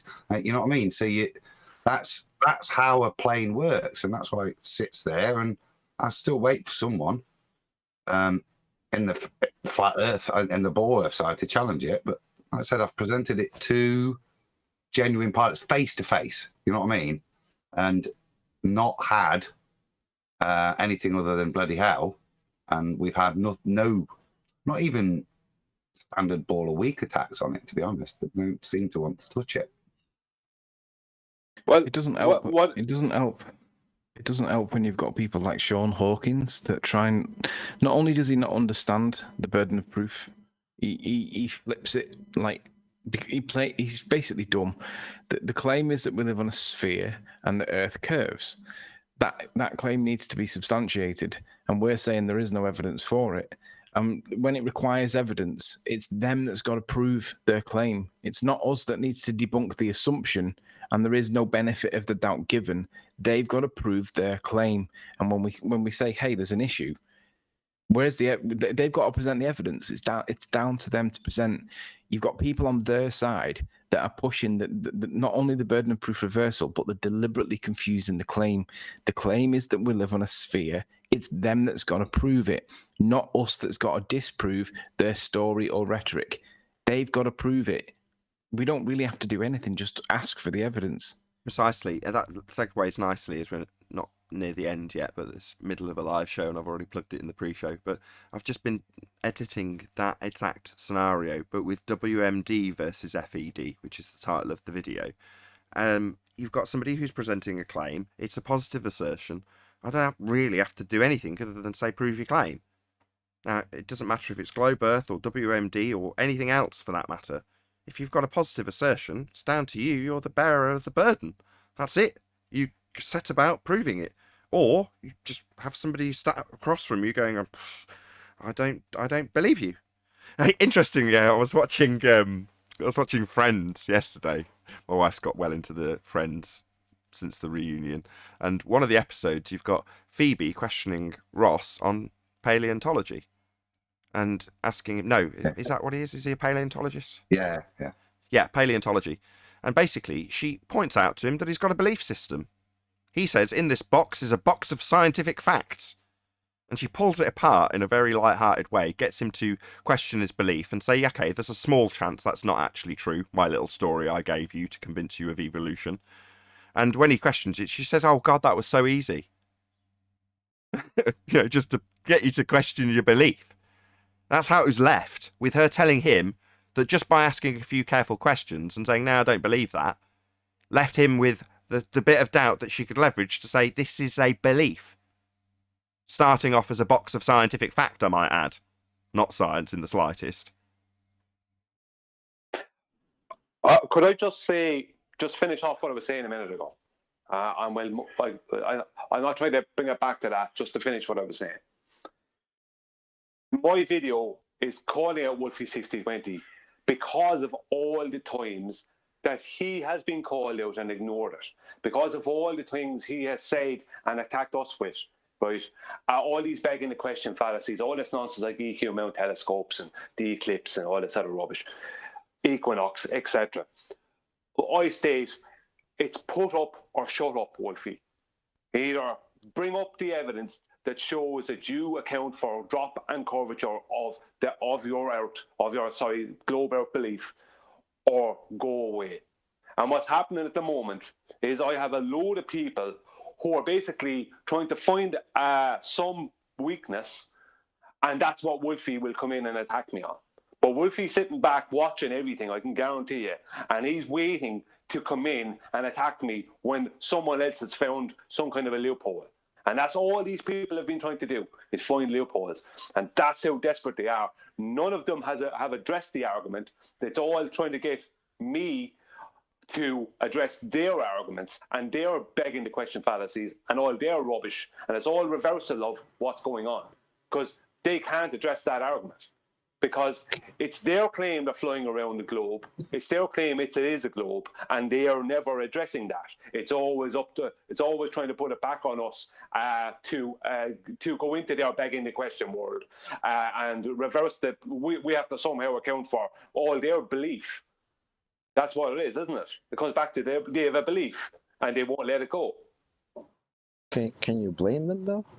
What else can they do when you have no arguments? I mean, what are you left with? Tactics. Before we get into that, so you can see that video on Brian's Logic channel, which is on screen for my audience now. I haven't watched that video because I'd given it a like and it didn't have a like, so I will check it out myself. I haven't watched this. I said I did yesterday. I must have just seen the thumbnail and not actually watched it, Brian. So I'll check it out as well. It's called Calling Out Wolfie 6020 Wing Lift, How an Aeroplane Flies. So check it out. Subscribe today to Brian's Logic if you've not done so already. Much appreciated, Nathan.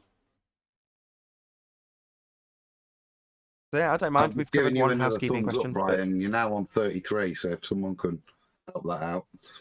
Hopefully you'll get a few subscribers. I've gained a few new subscribers. I'm going to do a quick shout out to Taboo Conspiracy, who part of his Globe Earth and Flat Earth Proof debunking series. He's up to video 6, I believe now, and video 6 was me.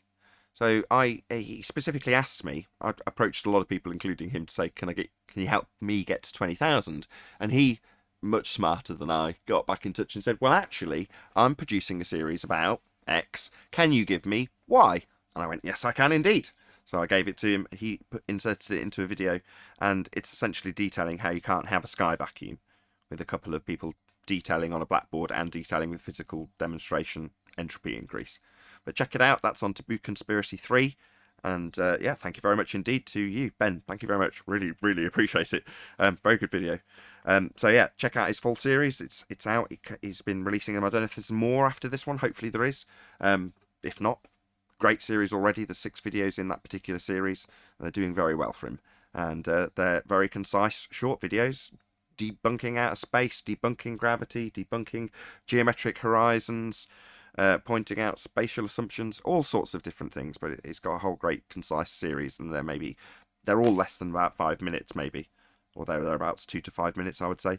So they're good videos to share with other people who just need a concise explanation of how something works or doesn't work.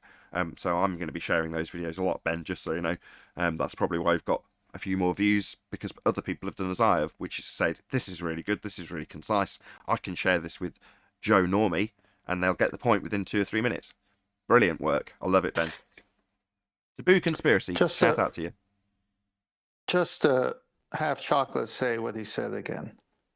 Yes, I was going to go back to him. I'm on the ball. My memory's not that bad. But in terms of the tactics, just to get the segue back onto the track of the conversation with Wolfie, etc., etc. Do you want to repeat what you just said, Chocolate? No, I said, well, I was telling Brian, well, what does he expect them to do? When you have no actual arguments, you have no evidence for your claims, what else are you left with? You're left with tactics. You're left with burden of proof reversals. You're left with begging a question. I mean, that's all you have.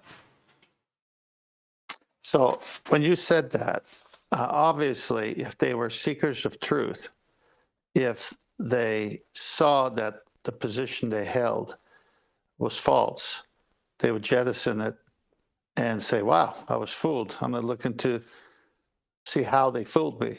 But they're actually become warriors for this fallacy, and they beg the question every time they open their mouth. So it's not as if these people want to be converted when truth hits a lie. They rather hold a lie. Just looking at Ryan's channel there, you're certainly over the target, right? It's your most popular video ever, and it's only been out 3 or 4 days. And it's got your most number of views, so you're certainly over the target, bruv.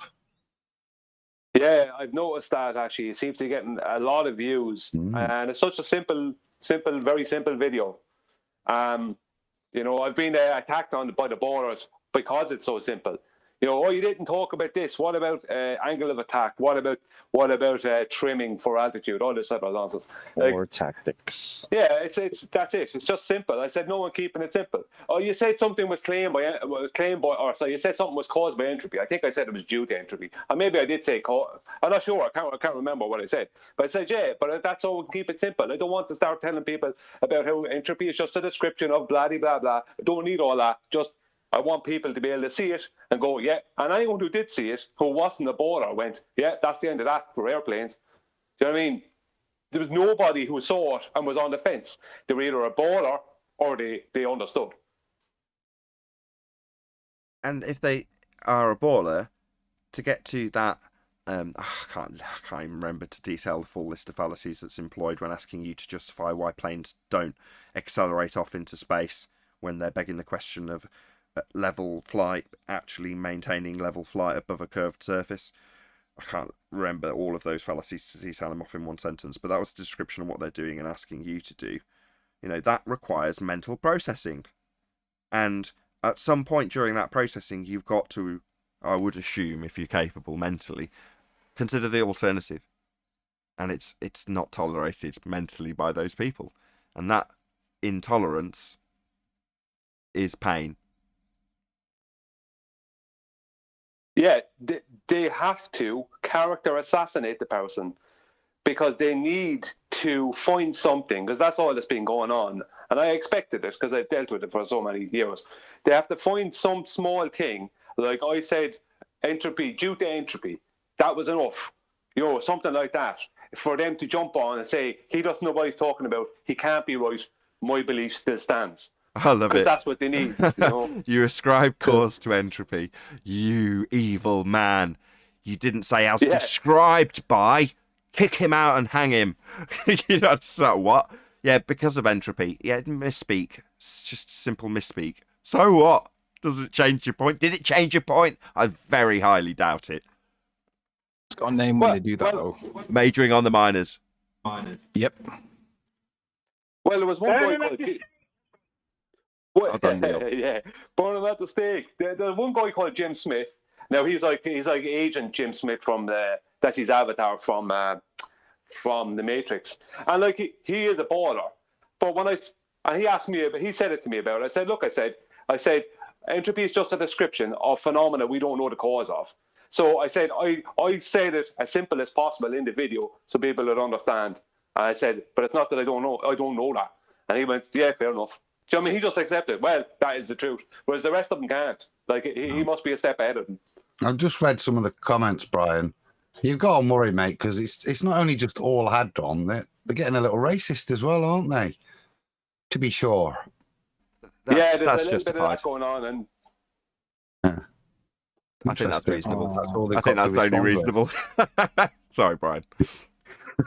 They're in their feelings. You're not did you become a Lucky Charm? Hey, look, we don't want any troubles. you become a You always measure your success by your enemies, not by your friends. So you're doing good if you got that many haters. Yeah, there's a lot of it's just ramping up more and more. And what the most telling part is the very person the video is for, who normally had no hassle coming in and attacking one of my videos at any time before. The very person the video was aimed towards, I haven't heard a peek out of, would be 60/20. Because all he can do is come in on what the rest of them are doing. He can't tell me anything more than any other person could tell me. Because he doesn't need to do anything. He sent his agent Smiths for you. Right? That's why you even said one of them has a profile of Agent Smith. That's what they are. The little programs that pop up whenever the rhetoric or the narrative is challenged. Right? I've seen it in my face. I've seen coworkers I get along with swimmingly. And then so all of a sudden, when this topic is brought up, it's like a different person has been summoned to defend the nonsense. Did they go all wibbly wobbly and suddenly have like fingers traveling through their skin and then they appear in a black suit and sunglasses? Yep, all that. Wow, they really are Agent Smiths from the Matrix. With that, though, I'm going to say a huge, massive, enormous thank you to both Discord and G+ panels for making today's live show possible. If you are watching this on either Nathan Oakley 1980 or Nathan Oakley premiering streams, then stay tuned, as there will be an after show to follow. Below this video, you can get £50 for swapping your UK electricity supplier to Octopus Energy. Once again, stay tuned if you're watching on either premiering stream. I've been Nathan Oakley, and I'll see you all in the next video.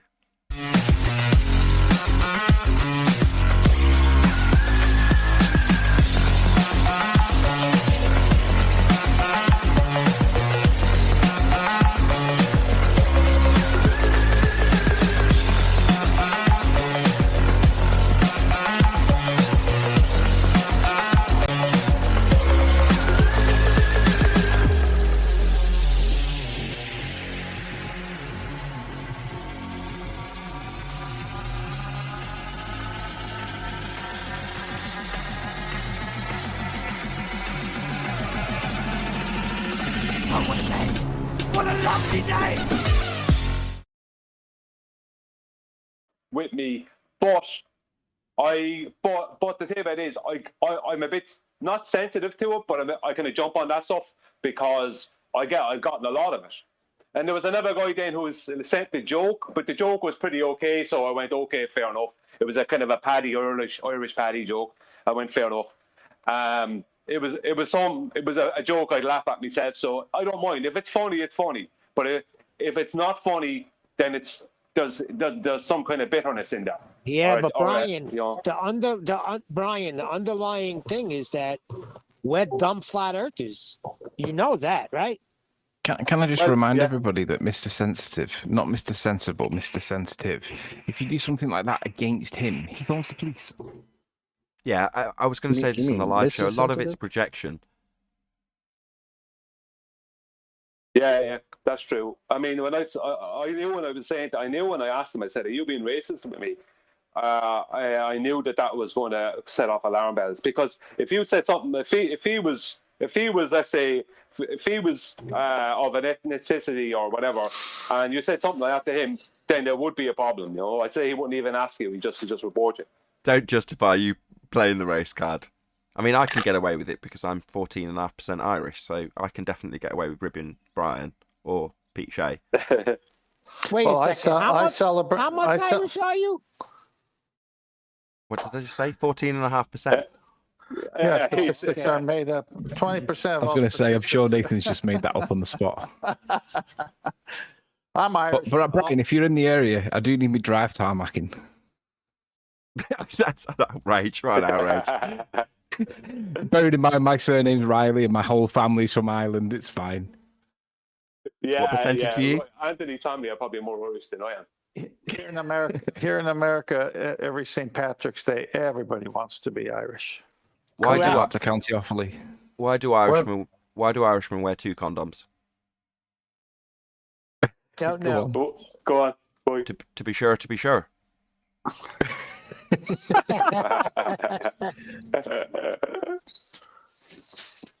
It's all right. I'm from the South. I face the hillbilly stereotype all the time. No, not you. Yeah, friendly race you is don't lonely. want this round out. If it's in good spirits, you know. A hick and a stick, you mean? I got told off yesterday, Anthony, for ribbing you too hard. You know how I occasionally give you the talk about ribbing Arwen too hard. I got that talk from Neil about you yesterday. Yeah, because you do get on Anthony a lot. Anthony's He gets it back though. Let's give him a shit sandwich. Anthony's a very, very intelligent man. Therefore, my standards are very high. And when he does dumb shit, I'm going to call him on it. However, he's bright enough and intelligent enough to take it. Listen, I take the piss out of Nathan too. I mean, sometimes I'll deliberately interrupt him just as he interrupts Arwen to stop shouting at him for whatever. And that's what mates do. Yeah, that's what it. Yeah, that is the way it is. No, don't bring Arwen into this too much. He'll get all sensitive about it. He'll summon Baldwin. Arwinian units. No, he'll summon the Arwinian units. Hey, you. Arwinian units. That still makes me laugh now. Because he throws it in at the right time. He's like, no, it's 1 AU. And just as he knows I'm about to launch into ripping a new one for AU or astronomical units, he's like, Arwinian units. It's 3 to the sun, by the way. 3 Arwinian units. It is 3 Arwinian units to the sun, as opposed to 1 astronomical unit. I like the way you picked that as well. I'm sure if we pushed hard enough, we'd find out that... In fact, I think we did once push, and we found out that the Arwinian unit is just a derivative of the AU. Hence it's 3, exactly. It's still flexible. Oh, absolutely. I mean, we can change the size of Venus if we choose to. Just add a bit of maths. We don't have to make it. That's something I've never discussed here, right? While they do assume Venus is Earth's twin, Kepler's third law doesn't require that in the slightest.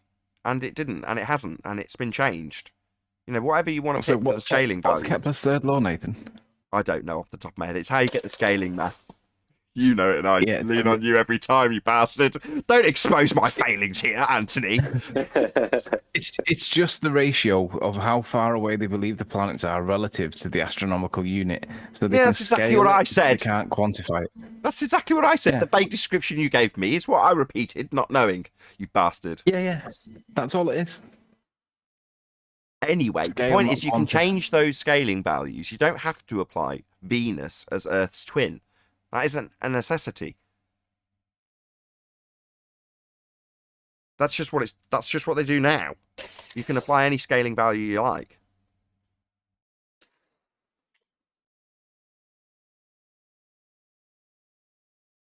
Well, that went down well.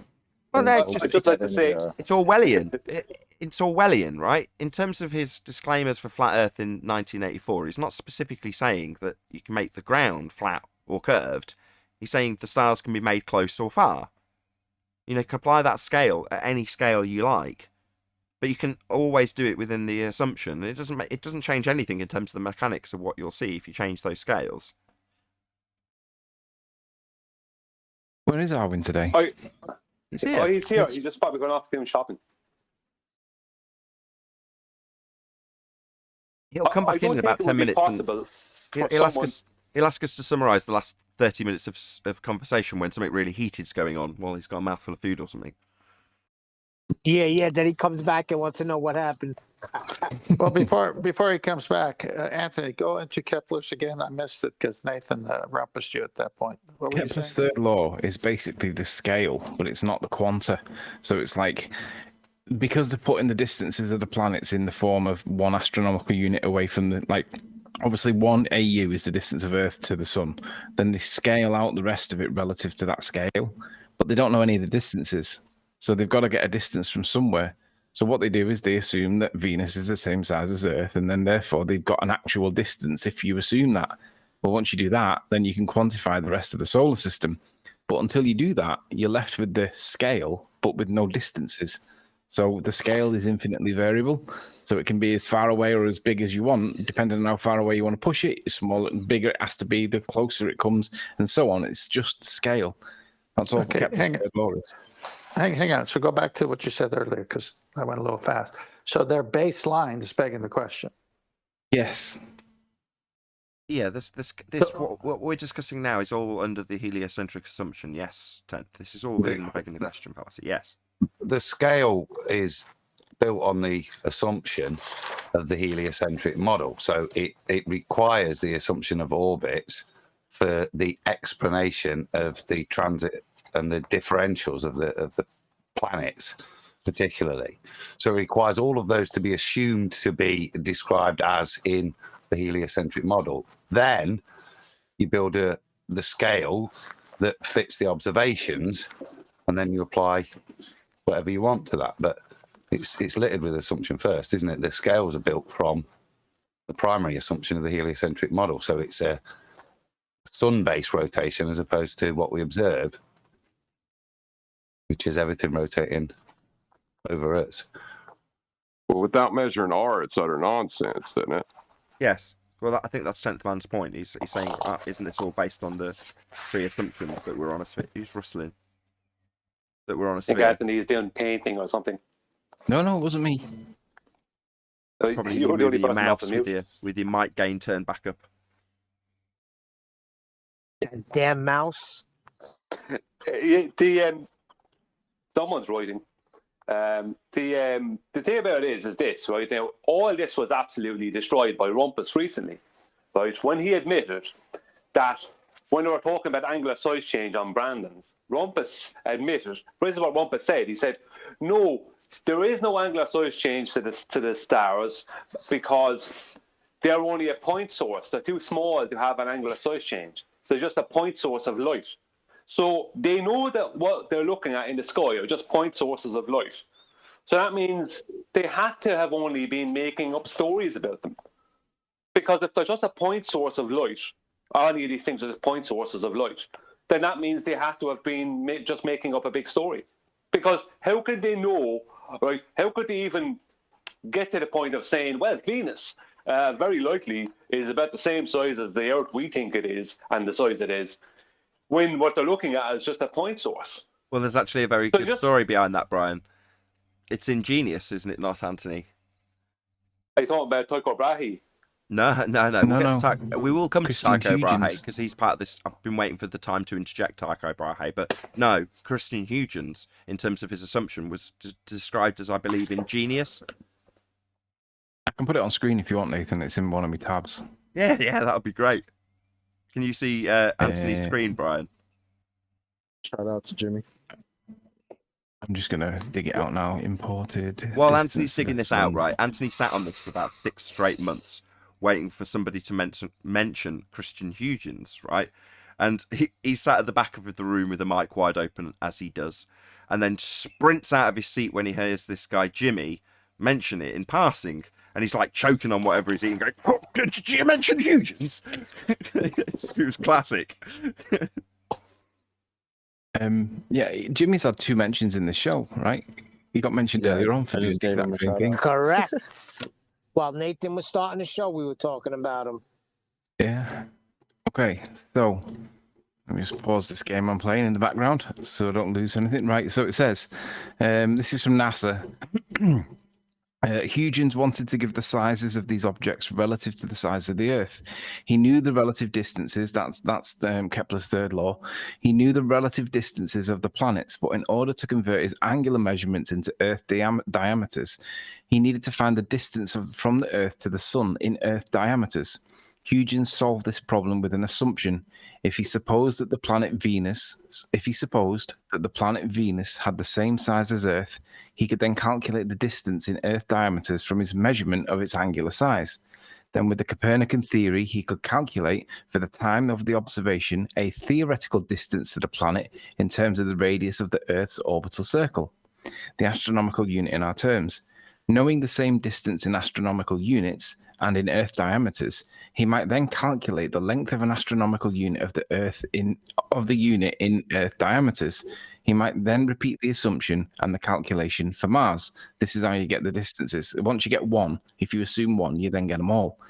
And then it says, when one averages the results obtained from Venus with those obtained from Mars, one replaces the assumption that both planets are of the same size as Earth. I missed it. I might have missed a bit where I'm really looking for. No, you did. You said it was your first sentence. I might have gone past it. It's been a while since I've looked at this. It's all useful anyway. Don't worry. The fact that you've read past it is still useful. Slipping, Have I gone past Anthony, it? you're slipping. I love the use of the word assumption numerous times. I love that. Keep going. Well, so far, while Anthony finds his place, all that's been detailed so far is Christian Huygens making the assumption that Venus is the same size as a presupposed spherical Earth. So he's trying to quantify these mechanisms that he just needs to scale. And he's going, the way I need to scale them is in regards to one Earth unit, one Earth as a sphere unit. What can I use in the sky? I'll use Venus. I'll assume Venus has the same exact size as Earth. Hence, you end up with Venus being described as Earth's twin. Why? Well, because Huygens assumed it was the same as Earth. It's as simple as that. So they've got a presupposed spherical Earth, and now they've got a Venus that's the same size as a presupposed spherical Earth in a presupposed orbit falling around the sun. Heliocentric, meaning that... How'd they get away with Neil! Heliocentric, meaning they're assuming things are falling around the sun. So orbit is this begging the question fallacy of things falling around the sun in this 10th man highlighted this earlier, this presupposition that we've got a heliocentric system. All of it's based on that to begin with. So everything's falling around the sun, and other things are falling around other lights. But this document that Anthony's now having me buy more and more time for him until he interrupts me, is describing Huygens assuming Venus is the same size as a presupposed spherical Earth. Yeah, let me read it again. I did read over it and I missed it. I've not read this for a while. It says, Huygens wanted to give the sizes of these objects relative to the size of the Earth. He knew the relative distances of the planets, but in order to convert his angular measurements into Earth diameters, he needed to find the distance from the Earth to the Sun in Earth diameters. Huygens solved this problem with an assumption. This is begging the question. If he supposed that the planet Venus had the same size as Earth, he could then calculate the distance in Earth diameters from his measurement of its angular size. And then with the Copernican theory, he could calculate blah, blah, blah. It goes on from there. But the key point is that if you assume that the Venus is the same size as Earth, that came from, we all know that Eratosthenes calculated the circumference of the Earth based on sticks and shadows. Well, if you assume that Earth's got a circumference based on sticks and shadows, and then assume that Venus is the same size as Earth, hey, you've got a solar system just in the maths. The reason you're tripping up on yourself is because this isn't the document you would refer to previously. You referred to a document where it's someone reporting on what Christian Huygens does, and they report his assumption as being ingenious. This is the actual document that he wrote, as opposed to the report on the document that he wrote by somebody else. So it's not this that you've referenced before, but it's useful to have more of it. More chunks read out is good. So don't stress yourself. That word, Nathan, struck me. Ingenious. Me too. So I did look it up, and I think the last bit, when it relates to a person, clever, original, or inventive, inventive's quite interesting. But when it's relating to a machine or an idea, cleverly or originally devised and well suited to its purpose. I think it's probably quite telling if you consider what would be the purpose of having to assume these things to do them. The purpose is to reify a model. So very ingenious in that way, in that it does allow a reification of a model. I don't think it has validity, but I would say yes, very ingenious. Yeah. So they considered it ingenious instead of like questioning it. Like, how did they allow them to just get away with assuming all these things? That's what I want to know. It's inserting as many steps as possible between the original assumption and what you're actually performing as a task. So in this case, we've got the end result being the task of scaling the universe. We've got the original presupposition of the Earth being a sphere. And if you can put as many steps in that process in between, then it's just going to get a thumbs up all round. So the original assumption, Earth being a sphere, then the assumption that you've got orbits, Earth falling around the sun. In fact, I've got those in the wrong order. Let's start that again. Start with the presupposition that Earth is a sphere falling around the sun. So you've got two presuppositions. Then you assume Venus is the same size as Earth, so you can get the scaling values to make the assumption of the orbital mechanics within the heliocentric system. Well, that's a very long process that detracts or distracts away from you assuming Earth as a sphere. Simple. Lots of steps is good. Well, I'd like to just point out there's two things. First of all, what I said earlier that kind of led to this document being taken out about Rumpus, how Rumpus admitted, without realizing it, by trying to win a point, he stated that all the lights in the sky are just point sources. They don't have any angular size. They're just a point source of light. And in this, it's claimed that Christian Huygens, right, studied the angular size of Venus. Yet they freely admit they're just point sources. They don't have an angular size. They're just a point source of light. But yet they have supposed angular size now, or they did supposedly have an angular size according to Huygens. There's a massive contradiction, because the truth is they are just point sources of light. They probably don't have, no, I haven't checked it, but they probably don't have any actual angular size because they're just so small. They're just a point source of light. And you can't give them an angular size. You don't even know how far away they are or what they are. But secondly to that, what Nathan was just saying there about the Earth falling around the sun, that is debunked by Einstein, because space-time is flat. So there's no falling around. It's all this is another big contradiction of their model. Space-time is flat. Nothing is falling around anything. Nothing. Everything is on an equal level plane. That's space-time. No, that's not true. So the sun is creating a curve in space-time akin to a well, and the Earth is moving around that curved space-time in an orbit. So it is still, in Einsteinian mathematics, falling around the sun. Sorry to correct you on that. Yeah, but it's not falling at an angle. You see the word falling. There's no angle. There's no angle difference.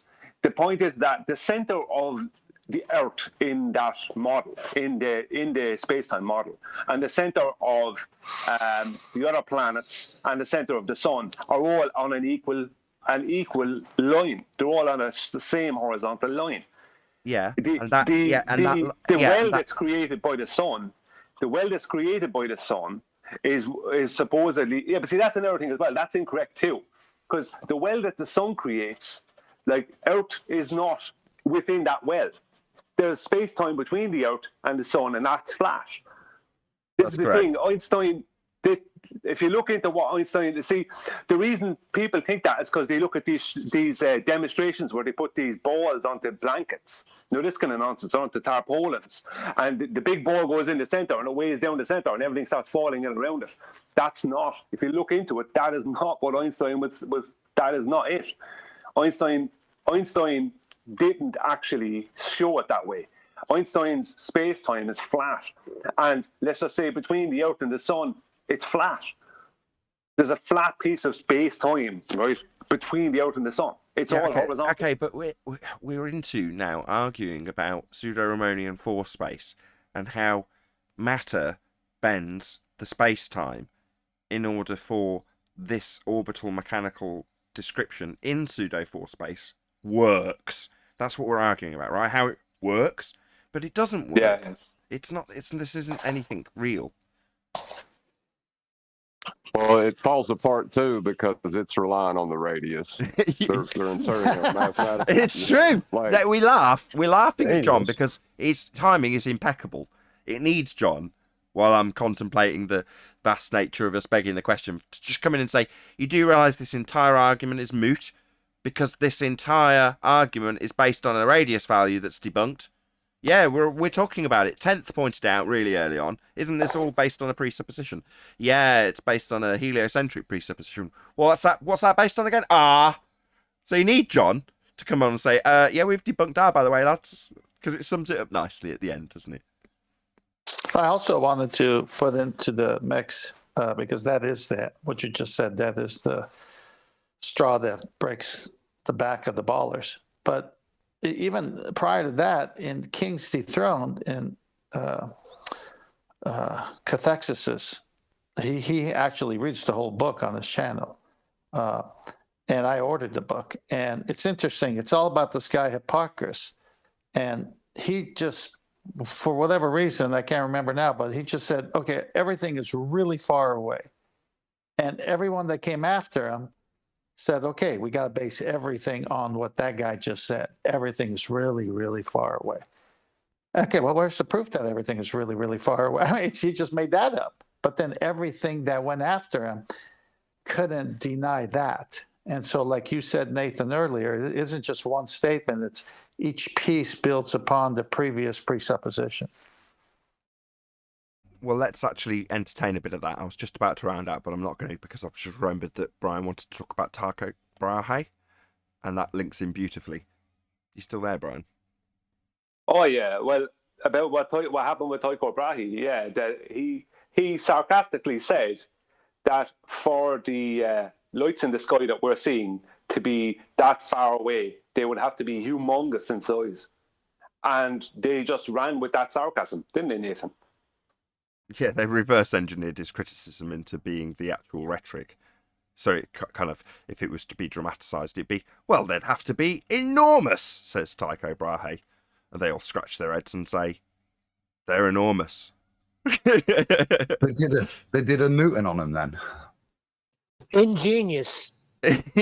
Well, that's so often the case that an objection, if it's model-based, we're not talking about reality, you can just change the model. And that was what was told to Wakey Wakey when I believe it was an astrophysicist lady that he interviewed, and he explained that there was problems with the model, hadn't disclaimed that he was a flat earther at this stage, and he asked her, well, what do you do in those circumstances? She said, well, you should change the model. Obviously the model's wrong, so you've got to make an adjustment then, haven't you? Well, in this instance, I suspected this years ago, we've got to be careful what we say, and it was Arwin that I was attacking on this score, I'll add that in here, because Arwin recognised this and then decided he could commercialise it. I'll add that as well. If you offer up too many exasperated objections, they might be reverse engineered and used as part of the rhetoric. I mean, it's not exactly the same as Bob Nodell having his gyro used against him. That's slightly different. But an objection that's well positioned enough may become part of the rhetoric. We've seen it with us. Certain parts of curve calculations that change, get added, removed. Those are based on the objections. Like a good objection, better address that in the calculator than A. So they do. And we go, you bastards, that's our objection. And they're like, yeah, well, now it's not. It's part of the rhetoric now. Object any more and we'll put your name on it. What's that? I think it's absurd to have gravitational attraction objects acting on them without any intervening. No. This is all nonsense. What's that, Newton? Nonsense. Let's call it Newtonian. What's that, Brahe? They're going to be massive? Yeah, Brahe, yeah. Thanks for that. That's what they do. So don't object too hard. Yeah, because that's what I'm saying, ingenious. For the model, it's ingenious. Well, that's why apparently now when asked if the Earth is a sphere with a radius of 3959 miles, is that your claim? No, that sounds like your claim. You guys should see. Show me where it's the baller's claim. That's not exactly what I mean. No. Let's rephrase it. Imagine if you've got a computer program that you want to find the weaknesses of. The best way to do that is to employ a load of hackers to find their way into the system and hack their way into it, but with them on your side. Or, by comparison, the best way to be do it without paying them, which is us, if you want to look at it from this light. So, okay, the heliocentric model's got little cracks in it. Let's see how wide our opponents, who are a very well-contained opponent, can widen those cracks. Because then we can pour cement in them. That's what they're doing. So we widen up the crack and go, look, here's a really glaring flaw or defect or what's the word I'm looking for? Like an exposed flaw, like a hacker looking for faults in the system. You know, once it's exposed, it can be corrected. Let me give you the best real world example of this. Mick West's curve calculator on Metabunk. We were pointing out that there's no water wall in front of us obstructing things. So what does he do? He just removes the bulge value out of the curve calculator because now they don't claim it. No, and made the Well, I have an example also. He also Sorry, I was said trying to get in there. that the curve calculator is no longer applicable for viewing things over large volumes of water. Yeah, but disclaimer in. That was a bit weak, but yes, that's a good example. Both of those are good examples. Those are kind of what I was hinting at, actually. Who was it? Eli that wanted to get a word in before we round out. Yes. I've also posted in Master B the updated version of the rebuttal to the impossible Selenilian eclipse. So it just never ends. We'll have to check that out tomorrow. Whereas before on the flatter.ws site, which is like debunking quote unquote flat earth, before they were talking about the Selenilian eclipse and they were just talking about it being refracted above the horizon. They didn't say anything about a shadow being upside down. Well, you know, begging the question of a shadow in the first place. But now they're addressing it in this what I posted in Master B, and it's crazy as hell. Fair enough. We'll have to check it out tomorrow. With that, though, I'm going to say a huge, massive, enormous thank you to both Discord and G+ Panels for making today's after show possible. Of course, a massive thank you to all of you in either Nathan Oakley 1980 or Nathan Oakley Premiering streams for hopefully smashing the super chat, liking, commenting, sharing, subscribing, and joining as a Nathan Oakley 1980 channel member. Also, below this video, you can get £50 for swapping your UK electricity supplier to Octopus Energy. I've been Nathan Oakley, and I'll see you all in the next video.